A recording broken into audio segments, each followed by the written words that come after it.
All right, this is Steve Grumbine with Real Progressives, and we are in part 3 of our ongoing series, The Untouchables.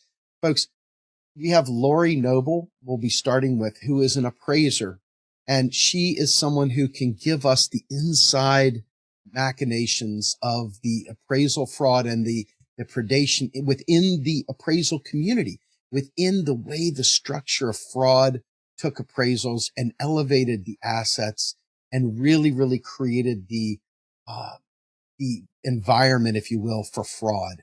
It created all the necessary conditions for fraud. And it was also the early distant warning that told us about fraud.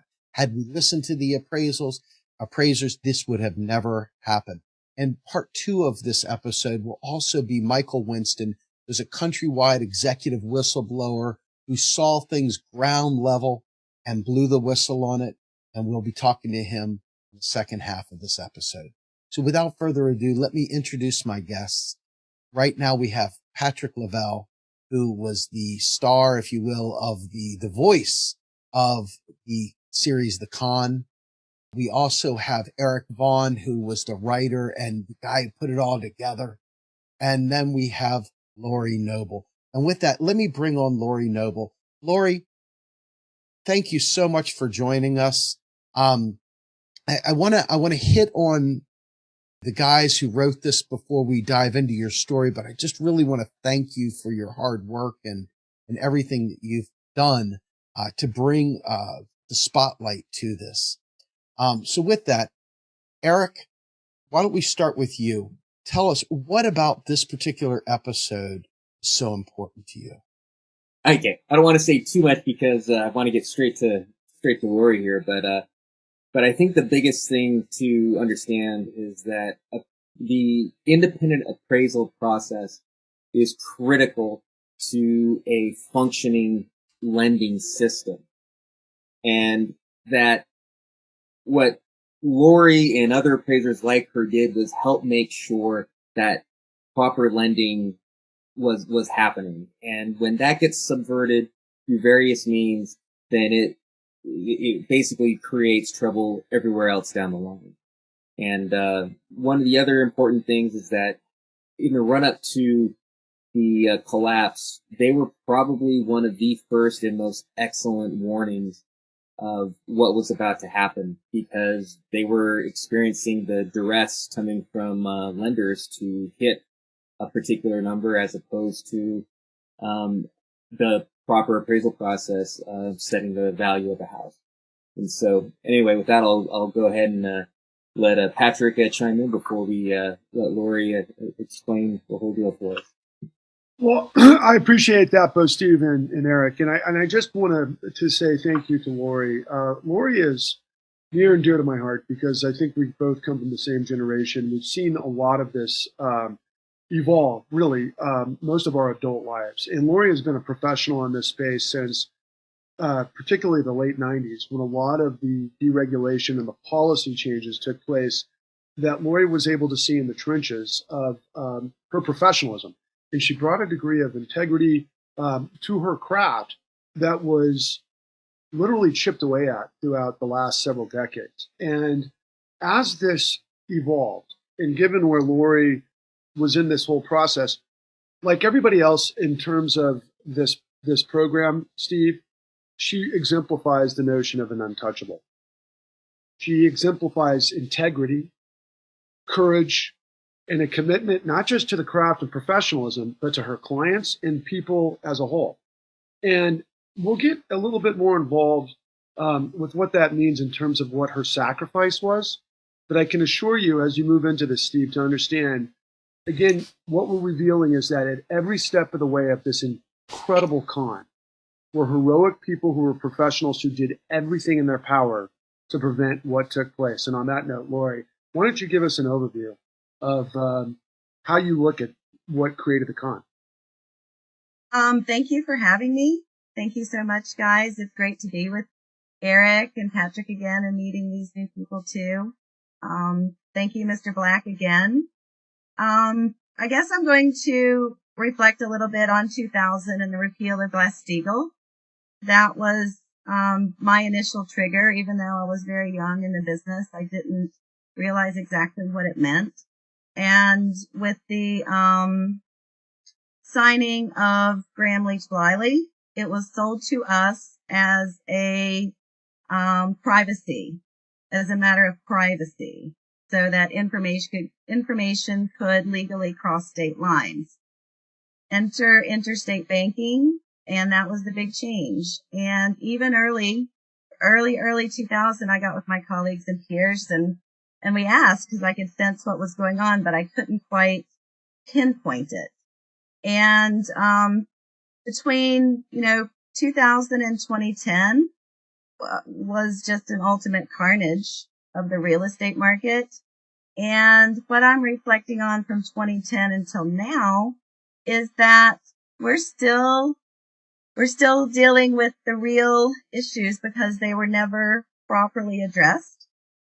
And I'm looking at the economy and the leadership and a lot of people, working to solve very, very complex and difficult problems. And they could really lean back on something like a Glass-Steagall to help correlate and bring things in a more uniform and manageable way. And in the appraisals space, we have no independence any longer. It's really been taken away. And this is something that we're working diligently to, educate the consumer and working with lenders. And information like this is going to be very beneficial to people and individuals when they're making their biggest decisions, of purchasing a home. What is so important about the independence of an appraiser? Bill Black really defined mortgage control fraud, and it was something that I was able to, when I finally got that definition and understood and researched it, it really identified so many of the infractions that appraisers are under. And mortgage control fraud is the element that takes away independence from the appraisers to function and serve the customers. There are literally too many hands in the fire, and appraisers represent a very small number of people. So comparatively, the influence that we have is much smaller, compared to realtors or the banks. But that said, we're on the forefront of change, and we see change. It is in our DNA to identify it, problems. The problem is that we're a small group. So when we speak of it, it doesn't get the attention that it's garnered and should be deserved. But the general idea, just like, maybe just like tell us, like, in the most basic terms, what an appraiser's position is in the process. This, though, goes into the area of who is the client, the intended user, and who non-intended users are when it comes to mortgage appraisals. And we really need to grasp that appraisals are prepared for lenders and not for individuals. So the lender is contracting that appraiser to prepare the appraisal for them with their lender overlays. The appraiser is to be allowed to function completely independently without influence, bribery, extortion from anyone involved in the transaction. We have Dodd-Frank and a plethora of laws that rolled out after the crash. It has ultimately led to even more problems. It hasn't answered all the problems. So, Rory, let me ask you, in context of where you live and where you practice, tell us about how that relates to, predatory lending and this fraud here. I'm going to speak very personally and very candidly at this point. And I believe that the concept of local banks being involved in the local communities with people who work at the lenders representing the fabric of that community, right? People. So everyone works together. We don't have that any longer. And I'm from an area that was very, very, strong in that level, where the brick and mortar bank, you knew that banker. Everybody knew that banker. Everybody in town knew that banker. So that banker did the right thing. Fast forward to where we went to after the repeal of Glass-Steagall and working in my hometown. I suddenly went from working with local people to people I don't know, and they don't know my area. And that is the evolution that's occurred. So now banking in the mortgage realm functions at this 50,000 degree view. People are trying to figure out problems and saying we need to get down on a granular level again and work in our communities again. But we don't have a banking environment that facilitates that. So, appraisers have evolved through this process, and have taken a lot of big hits, on the backside of it too. So, Lori, I'm going to chop in here just really quick, though, from a predatory standpoint. You live in West Virginia. Right. And this is going to be a national audience. And what we're trying to convey here through the Pecora files, and of course, like you, being somebody who walks and Bill Black's sort of drumbeat, we came to understand that unless you lay out the facts to a national audience to create a connection with what people have experienced, we can't overcome the corruption that's actually choked the system. And so in West Virginia, it probably wouldn't surprise people, and I want to get your sort of experience here to the public, that it was literally a target of predation because you guys had experienced a massive loss of jobs in West Virginia, the coal industry and so forth. And suddenly, fast forward to this time era, Countrywide was doing mortgages and lending like crazy. Can you compartmentalize that, put that together? I can. It was the craziest phenomenon I'd ever seen. And people, intrinsically interested in the economy, when you see things like that, you recognize it, you know it. So Countrywide in West Virginia during the run-up was we had a lender who was one of the top producers in the country for Countrywide. The reason being, in my market, and it still applies today, is that people have a lot of equity, in their homes, and they were genuinely targeted to take that equity. And I guess that's how the inflated appraisals occurred. I had an instance with Countrywide. I did an appraisal and plainly stated this property does not pass secondary market requirements. And it was on the tail end of them hanging on to their seat, I guess. They pushed it through, and within 2 months, that borrower defaulted on that appraisal. And I got sued for that. This is what's going to really resonate with you in terms of Lori's story and moving forward to Michael's. West Virginia had completely lost its working class. It had, since the 80s, a destruction of the coal industry, a lot of offshoring, outsourcing, so the working class was no longer.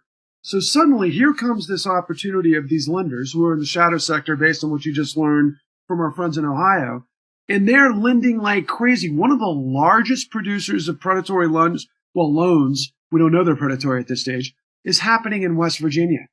People who don't really know a lot about sophistication within the real estate market are now being offered so much more than they could have ever realized, but for a specific outcome. Lori, can you connect the collapsed working class of Virginia to this predatory lending? Fortunately, we didn't experience an extreme downturn like so many of the other states did. I can say that. But I'm going to say that that's because of the wherewithal with a lot of the appraisers here holding, steadfast. The target, though, that is on rural America, and it isn't just West Virginia, is immense because the lenders know that there is an enormous amount of equity that they can capture from those markets.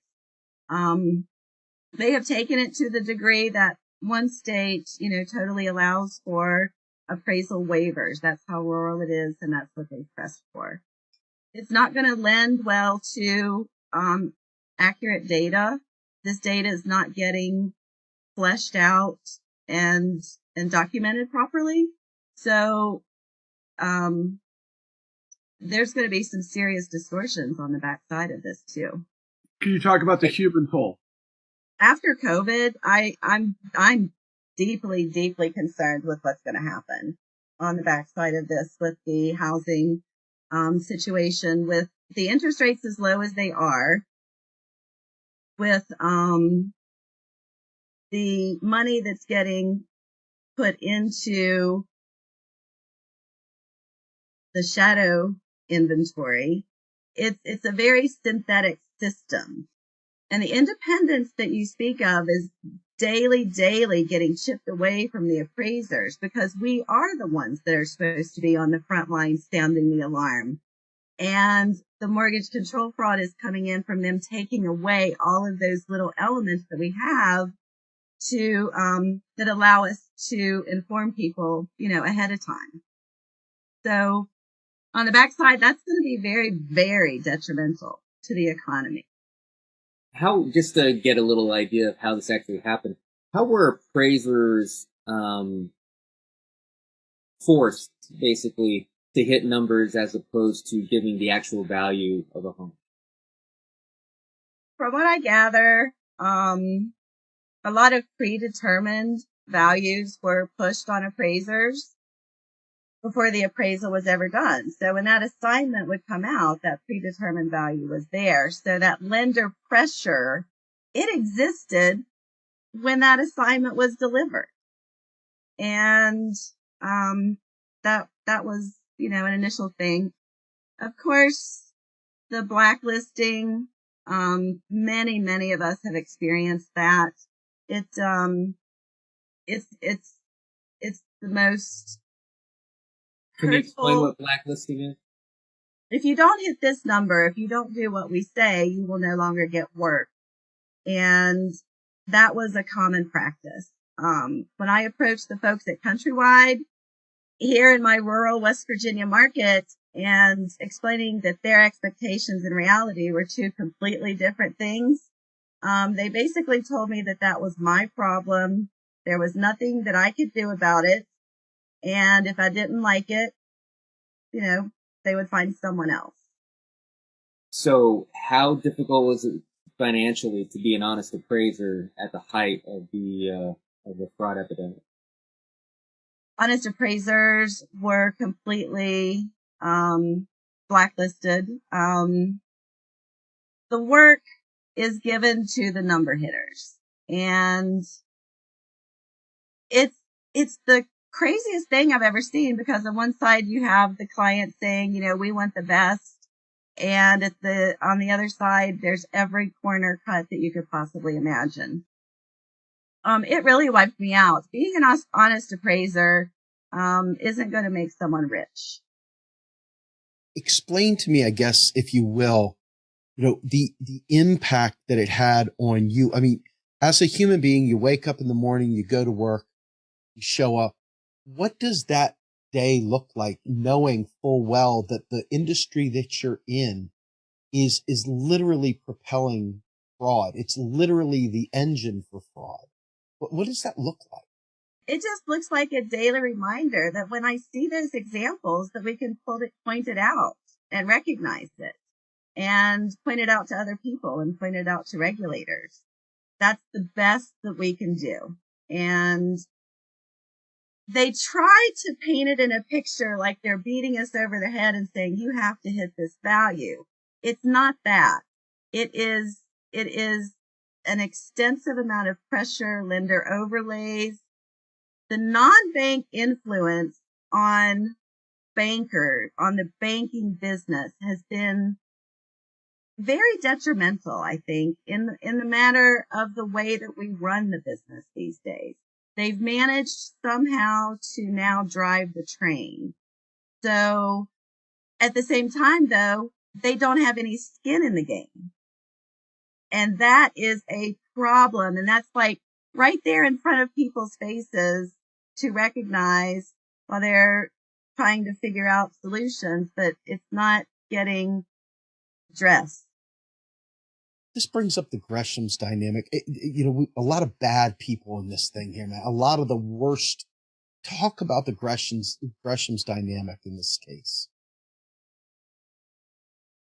In this case, for what I have seen with Gresham's, I recognize it today, and I can easily point it out. And historically, Gresham's is where the people who didn't play right were actually rewarded. And they're still in business today. And that makes me very uncomfortable. Very, very uncomfortable. I'm very weary of those bad actors. And we have to coalesce together. Gresham's is so embedded in the thread of now our system since the repeal of Glass-Steagall that what I see are a lot of firefighters running around putting out fires everywhere, problems. But there's nobody taking up, well, what are we going to do to stop these fires from happening? So we're just totally spinning our wheels at this moment. It is a very synthetic system. And because they've broken it out into so many fragmented pieces, it's very, very difficult to say it's fraud because it's been so fragmented. And but that is game. That's the game that they play to hide fraud and to hide Gresham's and to, act like things are being on the up and up when they're really not. One of the most important reasons why we're doing this series is not just because we're trying to tell these stories. These stories were told eloquently and in the con, and we have lots of good information about that. But one of the things that is vital here is for the regular people to get up in arms, to pay attention, to drive the point home, to get the politicians and the legal professionals to take action.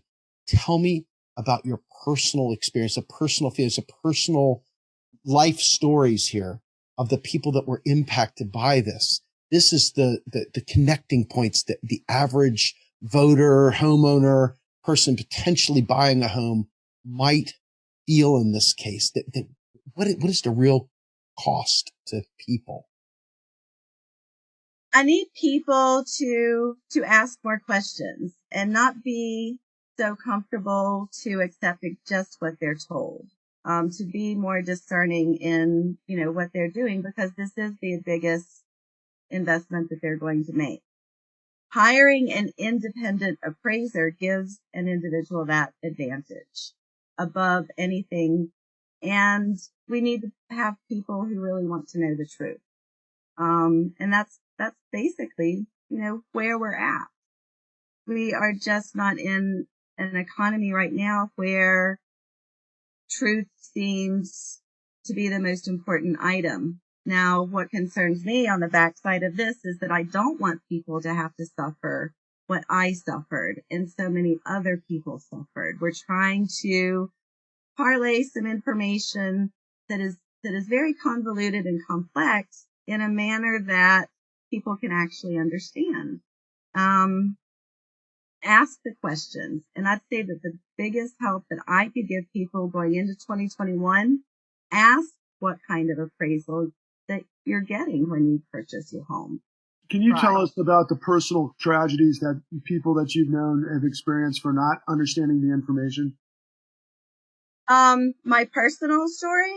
Whether it's your story or anybody in your circle, because I think what we're trying to gather here is the consequences. It's devastating, is it not? It is. It is the most heartbreaking, devastating thing I think I've ever seen. And we have a pandemic that we're dealing with right now where rent, and payments they've been given forbearance, but those days are going to come due. I'm deeply concerned, with what we're going to be seeing on the backside of this. My last question, Lori, is what do you make of this rush to automation of the appraisal process? They're just digging a deeper hole. I'm a proponent of technology, and it needs to be utilized, but they're doing it to benefit themselves. It has nothing whatsoever to do with benefiting consumers at all. And the systems that exist, they're not great. You know, they say they're great, that they are wonderful, but they do get hacked, and they do get, you know, that privacy that the Graham-Leach-Bliley Act allowed, that's where we're at today.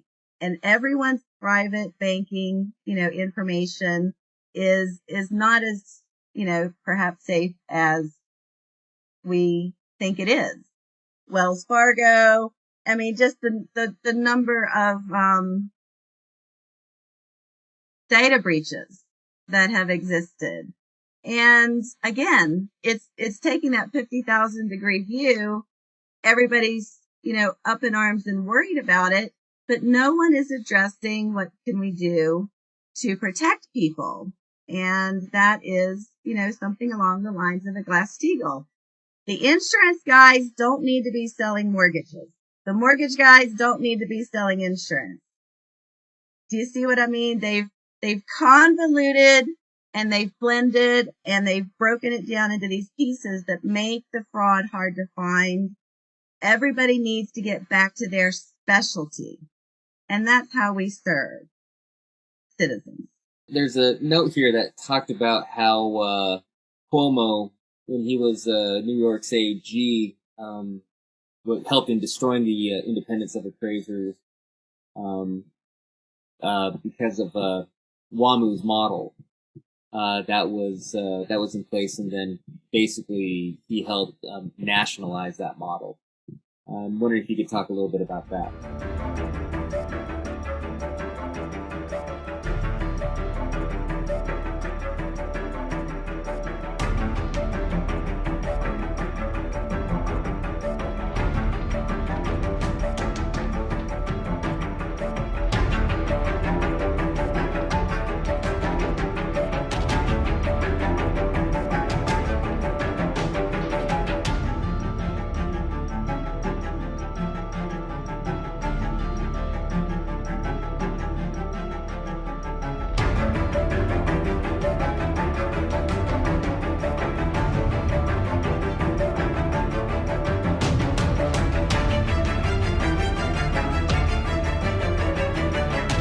This is something actually that should terrify people. And I'm going to use the word terrify.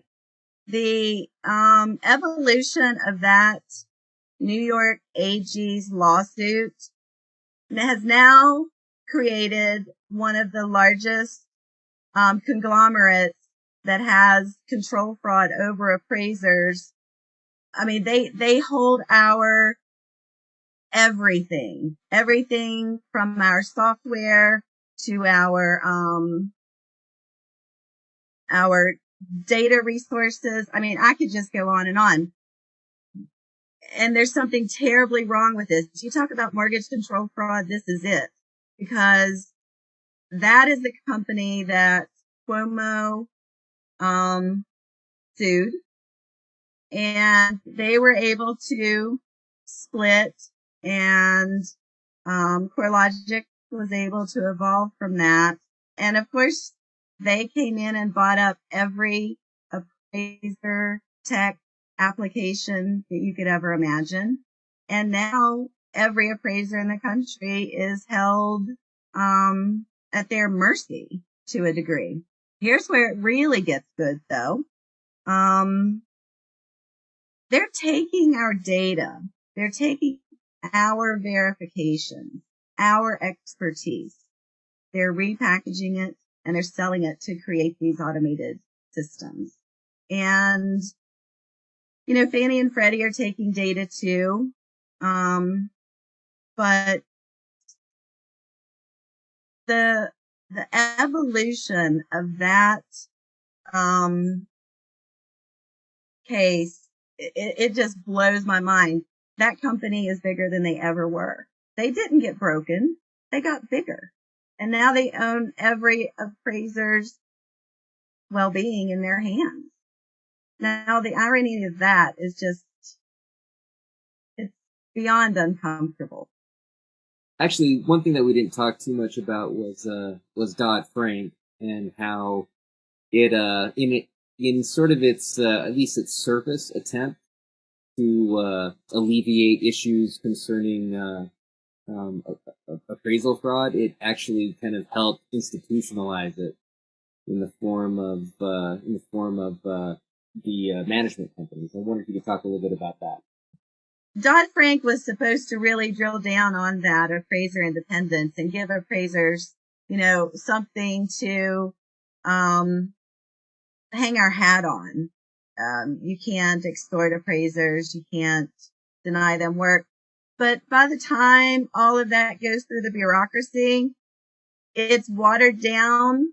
And right now, we have literally, because of Dodd-Frank and because the unregulated players became regulated, we have an FTC antitrust case against one of the states because they stood up for appraisers' independence. So a whole state agency now is being sued. It's been going on for a few years. We don't have the people in place. The laws exist. We don't have the people in place to uphold them and hold people accountable. When you watched end to end, I mean, you don't just do with the appraisal, you watch the people themselves have to live in your community. You watch the outcomes of this stuff. What do you see from the average person that was caught up in this fraud? What were the outcomes? Everybody didn't fall apart, but of those that did, what was it that really caused you to say, oh my God? What were the oh my God stories of pain and suffering? I saw a veteran gentleman lose his home, and he was elderly, suffered a lot of PTSD, and he tried to kill himself. So I saw blood, and that was absolutely,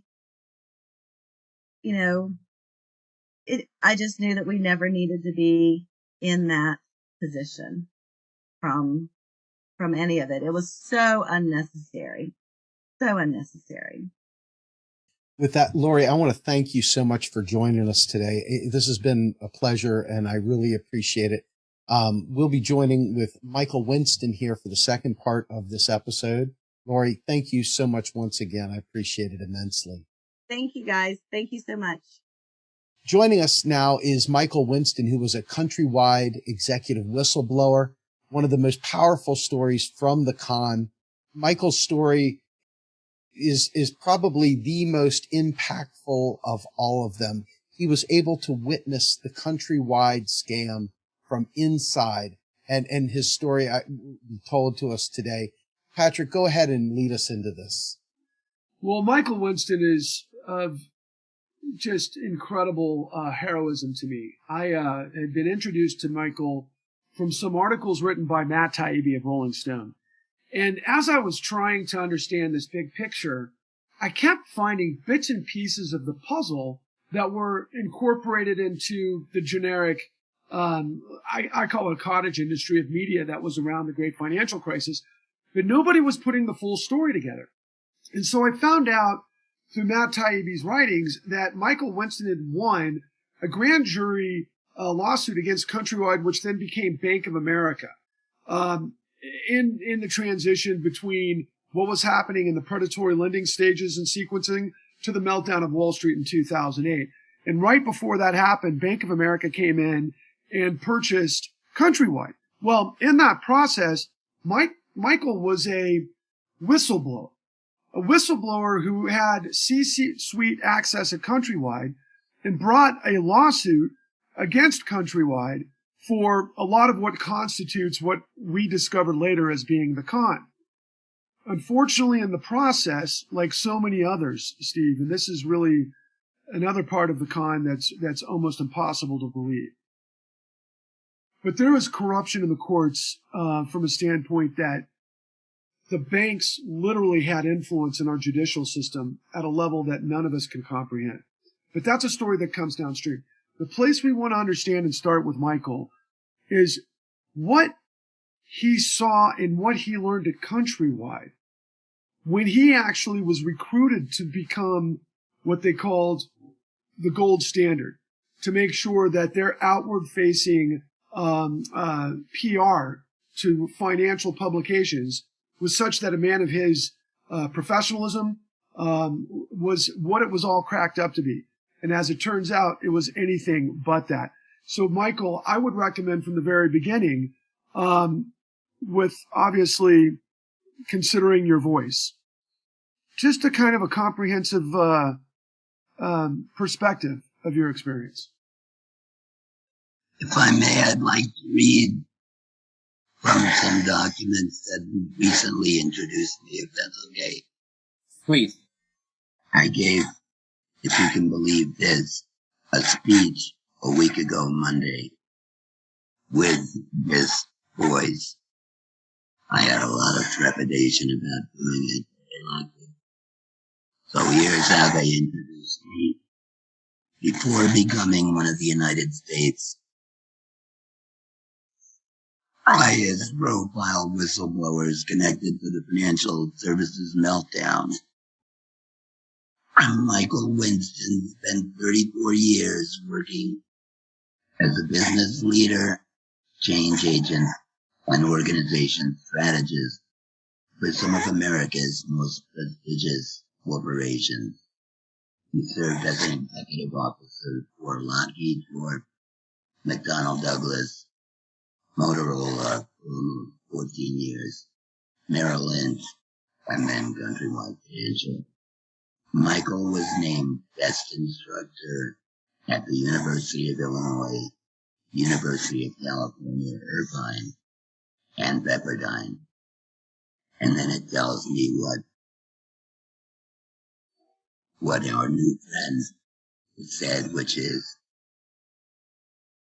my PhD was from the University of Illinois, and my master's was from Notre Dame, and I was sent by Lockheed as an unlimited potential guy to both Stanford and Wharton. And so I had been recruited by many people, many around the time that Countrywide was recruiting me. But Countrywide kept on for 5 years. And I thought, well, I'll help as much as I can. It'll be my last job anyway. But I turned down Hewlett Packard, and I turned down a number of others that were also very promising.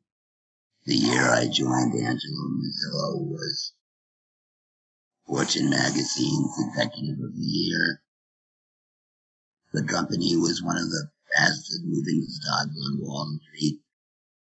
And how they recruited me was to say they wanted me to build a Goldman Sachs on the Pacific. Well, I know a lot of guys from Goldman Sachs. I had previously been offered a job from Goldman Sachs. A childhood friend of mine was the president of Goldman Sachs. So they got my attention by saying Goldman Sachs on the Pacific. And I tried until I ran into unmistakable, irrefutable fraud. And of course, because I had worked for really at the gold companies, I thought, well, I'll tell the exec. They don't know about this. These guys are going off as sort of rebels, renegades. What I had seen was in such dissonance to their people people, principles, and something else that they used to hide. And so I told Angelo what I had seen. I didn't know that that made me a more alive for the rest of my life, but apparently it did. And I also told Dave Sample, the number 2 guy, and Drew Kissinger, the number 3 guy. And those people are not to be crossed. I could have left easily because I was a known entity in the largest corporations in the world. However, Ireland ordered me.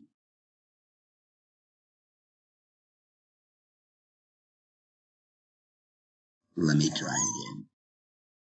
I could have left.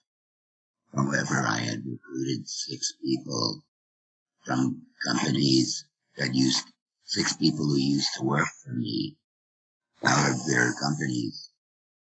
And all those people, they all had kids. Their kids had to change school.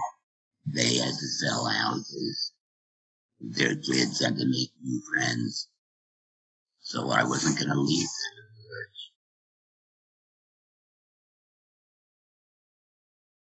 But the abuse and the wrongdoing was just too much for me to bear. So, not related to financial services, but Countrywide did everything on the cheap, and they were sort of bred to be corrupt. And so when a lot of people in the building in which my team was housed complained about toxicity in the air, I went to my boss. She was on vacation, so I went to her boss. Then I went to Angelo. We have a problem. People are getting sick here, and possibly, if this is not treated, they might die in your building. We need to fix this. Anyway, without disclosing too much, I found out that they were telling me they were fixing it, but doing nothing. And so I called Galosha, because people were getting sick. I was the ranking officer in this building, which housed 1,150 people. It's my responsibility. It's not my job responsibility. It's my responsibility as a human being. Oh, and something that I should add. Shortly before I called Galosha, I had a staff meeting in my Countrywide office. It was called the Capo Canyon Building. And I was with maybe 10 people who worked for me. Some of them were waiting outside to access my office. And 1 or 2 was already there, probably my assistant and secretary were already there, handing out what we were going to review. While that happened, I heard a sound from above my head. I was sitting at the table. I heard a sound from above my head. And then I felt like droplets falling on my head. Before I could move my eyes up to see what was falling, everybody in my office was getting sick. Someone said, "Are they trying to poison us?" So I tried to stand up and lead my team out. My legs were rubber. I couldn't move. Now, I had been an athlete in college, I couldn't walk. I couldn't take a step. And my assistant grabbed me from under the arms and said, "We gotta get him out of here." Anyway, Countrywide didn't even respond to our complaint. And in court, many years later, they claimed I made the whole thing up until, of course, 5 people testified to being in the room at that time. What did the judge say? He said, I'm not interested in my client's health issues. Michael, would you mind taking a moment to explain what the actual fraud was? Can you describe the Countrywide model that you stumbled onto? Can I read from a couple of pages? That'd be fine. Sure. But first of all, though I operated from within the Human Resources Division, my role is like as the organization integrator, bringing the strengths and opportunities from all the disparate divisions, operations, and teams to combine to a whole that is much greater than the sum of its parts. And with the exception of Countrywide,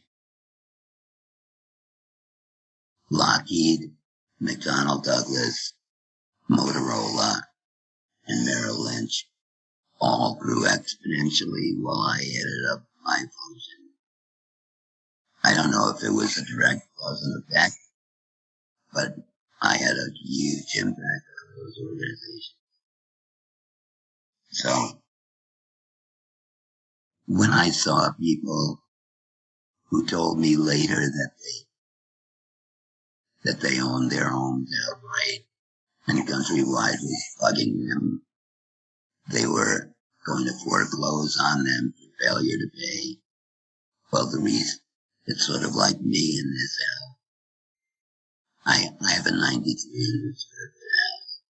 I bought it for cash. It would be like Countrywide coming to me and saying, we gotta kick you out. You didn't make your payment for this month. That's because there is no payment. I own it outright. I saw them doing that a lot.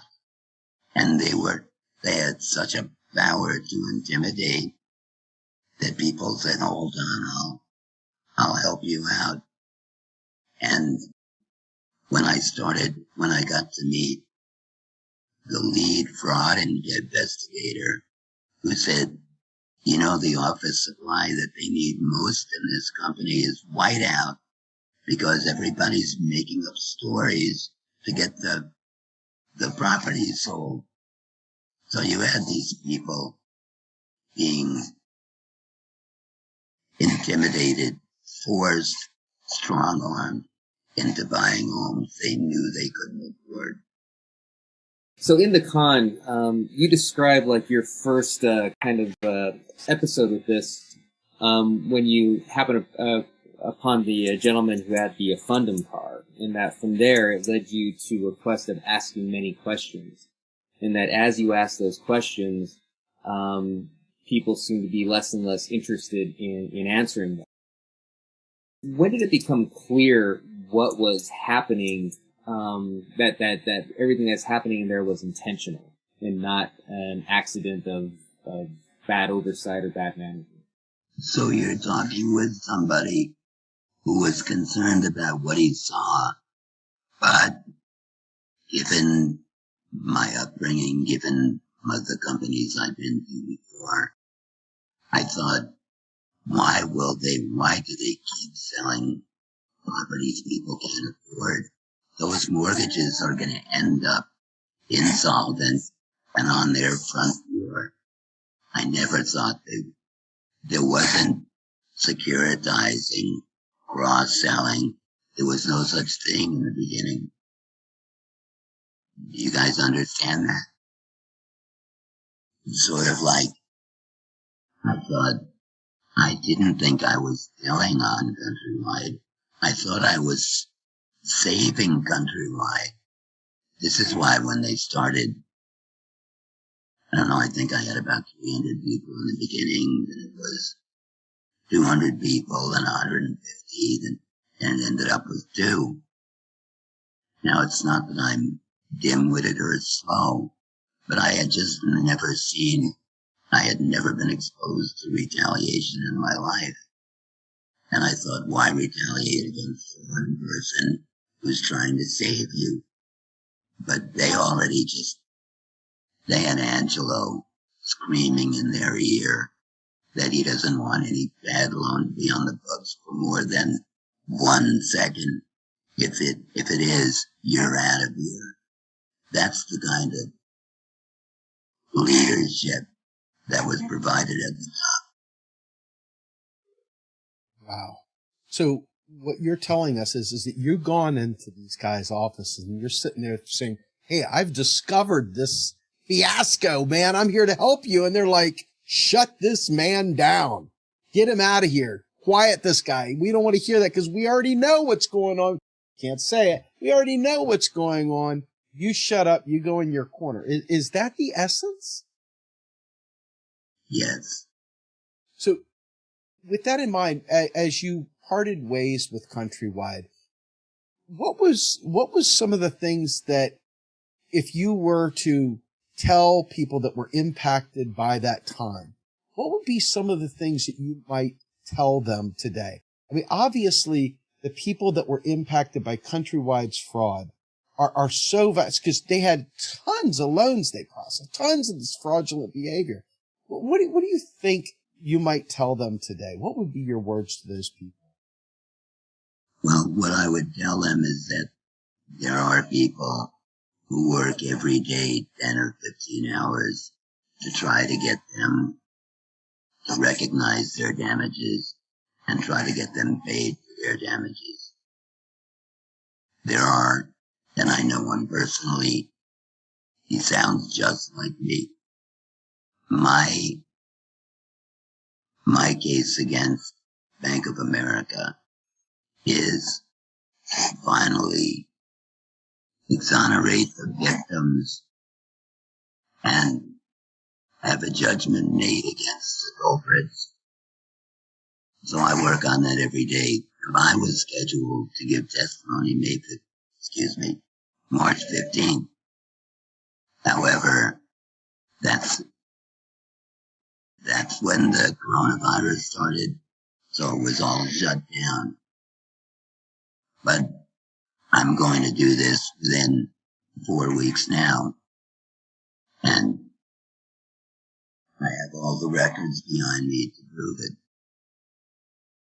So I think a rescue is on the way. And quite frankly, I needed motivation while taking 26 cancer surgeries. And an implicit promise to fix this is what kept me going. Michael, it's been a long journey for us. You've been in the trenches. Me too. Well, I know, and that's what I'm referring to, Michael. When we first met and I started to understand your story, you come from this level of professionalism that I think that this country expects from the highest levels of operations, as you've established. And when you started to, in your senior role, to make the country, that's kind of a funny slip, but the company, all of the disparate pieces work in unison to maximize the efficiencies for this operation. You had to ask questions. And as you started to ask questions, you started to discover that this entire huge billion-dollar company was something that it didn't appear to be to the outsiders who, quite frankly, the company had relied upon you to be able to project that perception of professionalism. Can you put into perspective for Steve and his audience what it's like to discover everything that's the opposite of what you were told it was, and then what do you do in that circumstance, and what did you meet with? I'll give you just a couple of points on that. My team became very disaffected, very disenchanted. And one of the guys first name Jonathan, last name I remember. He said, Michael, I'm embarrassed to say I work for Countrywide. And everybody chimed in. And I said, let's not think of ourselves as working for Countrywide. Let's think of ourselves as working on Countrywide. And we did. It gave us a new outlook because many of us had been strategy consultants in the past, like me. And so if we could take an outside look, we could be more effective. And so that helped. But actually, when I realized a woman named Sharon Doyle, who had worked for me forever at Motorola, she came into work one day and all 10 of her direct reports were fired out from underneath her. Now, Sharon is one of the best employees I've ever had. And one of the most, maybe the most productive I've ever had. And so I did confront my manager, Leora, and said, by what authority do you have to terminate Sharon's team? And she used all sorts of, I'm your boss, and if you say one more thing, I'll fire everybody around you. Just, it was almost comedic to me. It was so sad.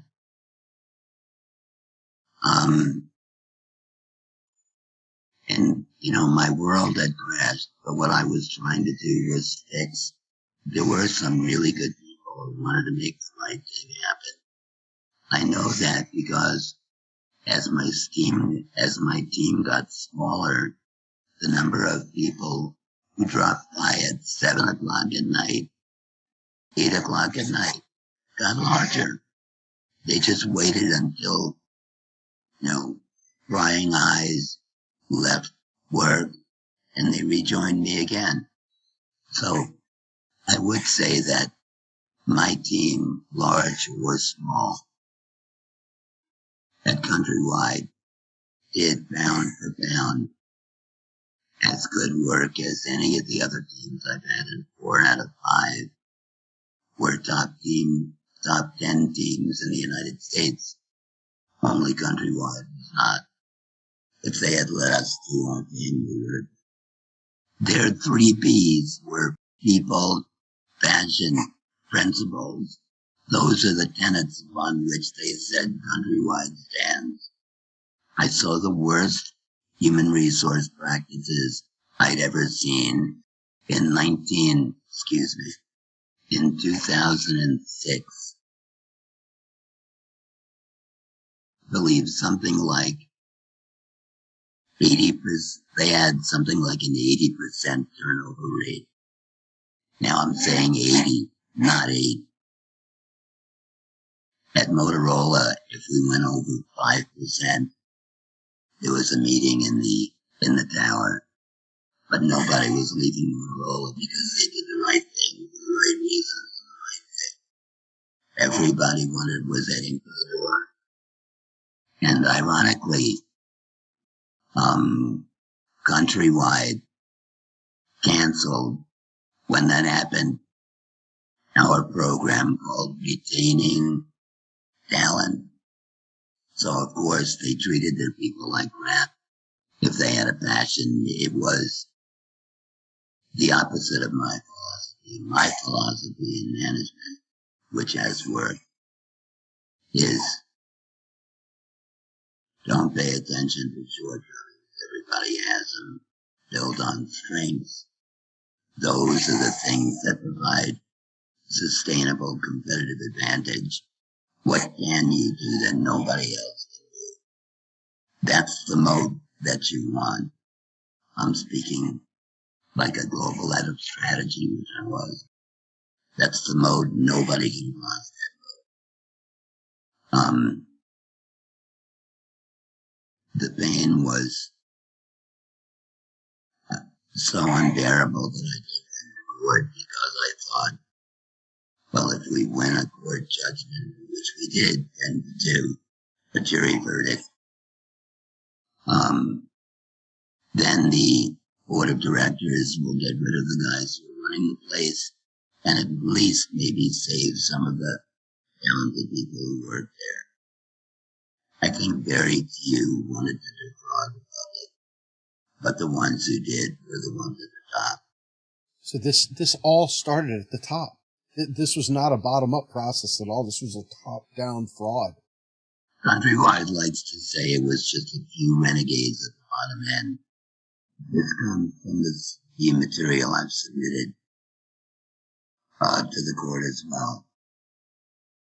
In a much heralded CEO, Angelo Mazzillo, turned out to be the ultimate snake oil salesman. Alas, the world didn't realize this until going through much pain and the deterioration of the global economy.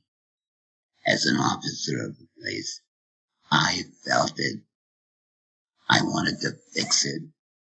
I felt it, and I tried to my best to fix it. But how do you deal with a situation like this? In a court of law, Angelo Mazzillo claimed he had never heard of me and doubts that he works there. He claimed he did not know me. Ted Matthews, my then lawyer, responded by playing a video in court in which Angelo referred to me by name several times. This included Angelo advising his top 110 officers to heed my wisdom about leadership and ethics. In the same courtroom later on, he would claim that he had never given me the hallowed countrywide gold-plated cufflinks given to special employees. He said he knew right away I was not countrywide material. After which I was then asked by my lawyer to pull out the countrywide cufflinks given to me by Angelo and to give them to the bailiff. I walked to the bailiff, handed him the cufflinks. Angelo had denied giving me. He then handed the cufflinks to the judge. This is going to be in the court record. Wow. I've never known people as corrupt as that. You know, my dad was a big guy about being principled. I follow his tenets. My son follows mine. My son is a counter-terrorist agent, and he's very highly regarded. And my daughter now my daughter's a therapist, a clinical therapist, and now, as of a month ago, she has her own practice after 10 years in the practice. My kids do the right thing. They've never done the wrong thing. And I'm sure that their kids will do the right thing and never do it. I don't know what Angelo's upbringing was or the people he attracted, but it's no place I would want to be. Wow. Patrick, Eric, any other thoughts? Just that, thank goodness that Michael isn't countrywide material. Amen. What a great one. That's one of the best compliments I've ever had. Indeed, indeed. But interestingly, I was promoted 3 times the first 13 months. So which part of that wasn't countrywide material? Mike, let me finalize this with you. Obviously you've been through an awful lot, both personally and professionally, but you also got to experience and witness an awful lot. One of the key reasons why we're doing this addendum to the Con series in particular is to get individuals motivated and ready to fight to bring about what we would like to consider a modern Pecora investigation to bring about a 1929 style investigation on these fraudsters. We don't want them to get away with it. We don't want them to be able to walk away and smile in their mansions. What would you have to say to average people that are just now picking up on this and trying to understand how they could take action to them? All I can say is they will be ecstatic a couple of months from now if the judge is not on the take. If the judge is a higher, pay for hire kind of judge,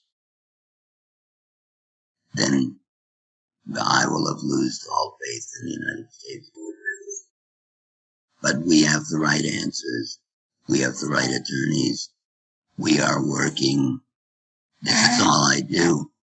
And we believe, and we're going to advocate on behalf of 7 United States counties, 25 million people. And I don't get a penny. We're seeking to have them paid. And we're expecting that when we win, more counties, well, we've had overtures from another 17 counties. More counties will come and join us. The lawyers that I'm helping, they are getting paid if they win. I'm doing this because I believe in public service. That's why. Amazing. So with that, folks, I just want to thank you so much for joining us. It really means the world to me. This is an honor that I did not expect to be able to be a part of. So I want to thank both Eric and Patrick, of course, and you, Michael. Thank you so much. And Lori, who's not with us, I want to thank all of you for being a part of this. And this will take us into our next episode of episode number 4 of this mini series. I really appreciate you. You really, truly are an untouchable. Thank you so much.